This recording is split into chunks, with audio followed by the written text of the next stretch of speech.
അതിനാൽ തന്നെ തുരക്കുന്നതിന് വേണ്ടി ജയിലിലെ ഭക്ഷണശാലയിൽ നിന്ന് ഒരു സ്പൂൺ മോഷ്ടിക്കുകയാണ് മോറിസ്. നെയിൽ കട്ടറും സ്പൂണും കൂട്ടിച്ചേർത്ത് പുതിയൊരു ആയുധം തന്നെ മോറിസ് ഉണ്ടാക്കി. മോറിസ് തുരക്കുന്ന സമയത്ത് ബട്ടായിരുന്നു ഉദ്യോഗസ്ഥരെ നിരീക്ഷിച്ചുകൊണ്ടിരുന്നത്.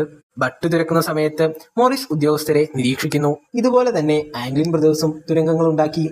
കുറച്ചു മാസങ്ങൾ കൊണ്ട് അവർ തുരങ്കം പൂർത്തിയാക്കി. അതുപോലെ തന്നെ കൃത്രിമമായുള്ള തലകളും നിർമ്മിച്ചു. അവർ തുരങ്കം മറയ്ക്കുന്നതിനായി പേപ്പറും പ്ലാസ്റ്ററും ഉപയോഗിച്ച് പുതിയൊരു വ്യാജ ഭിത്തി തന്നെ അവർ ഉണ്ടാക്കിയെടുത്തു. വ്യാജ തലകൾ കൊണ്ട് രാത്രികാലങ്ങളിൽ മോറിസ് ഉദ്യോഗസ്ഥരെ കബളിപ്പിച്ചുകൊണ്ടിരുന്നു. രാത്രികാലങ്ങളിൽ തുരങ്കത്തിലൂടെ സഞ്ചരിച്ച് രക്ഷപ്പെടാനുള്ള പാത ഉണ്ടാക്കുകയായിരുന്നു മോറിസ്. രാത്രികാലങ്ങളിൽ ഇത് തുടർന്നുകൊണ്ടേയിരുന്നു മോറിസ്. ജയിൽ വെന്റിലേഷനിലെ കമ്പികൾ മുറിക്കുന്നതിനായി ജയിൽ ഉദ്യോഗസ്ഥരുടെ പക്കലുണ്ടായിരുന്ന ഒരു ഫാൻ ഒരു ആർട്ടിഫിഷ്യൽ ഡ്രില്ലിംഗ് മെഷീനാക്കി മാറ്റുന്നുണ്ട് മോറിസ്. അതുപയോഗിച്ച് സാവധാനം ആ കമ്പികൾ അറുത്തുമാറ്റുന്നു. പിറ്റേന്ന് ഭക്ഷണശാലയിൽ ടേബിളിൽ ഡോക്ക് കൊടുത്ത പൂവും വെച്ച് ഭക്ഷണം കഴിക്കുകയായിരുന്നു മോറിസ്. എന്നാൽ ടേബിളിൽ വെച്ചിരിക്കുന്ന പൂവ് വാർഡന്റെ ശ്രദ്ധയിൽപ്പെട്ടു. ദേഷ്യത്താൽ വാർഡൻ ആ പൂവ് നശിപ്പിച്ചു കളഞ്ഞു. ഇത് കണ്ടു നിന്ന ലിറ്റ്മസിന് അത് സഹിക്കാൻ പറ്റിയില്ല. അയാൾ വാർഡനോട് തട്ടിക്കേറുന്നു. ഉടൻ തന്നെ അയാൾ അസ്വസ്ഥനായി കുഴഞ്ഞു വീഴുന്നു. ഈ സംഭവത്തോടെ വാർഡൻ മോറിസിന്റെ സെല്ല് മാറ്റാനായിട്ട് തീരുമാനിക്കുന്നു. അതിനാൽ തന്നെ എത്രയും വേഗം അവിടെ നിന്ന് രക്ഷപ്പെടാൻ മോറിസ് തീരുമാനിക്കുന്നു.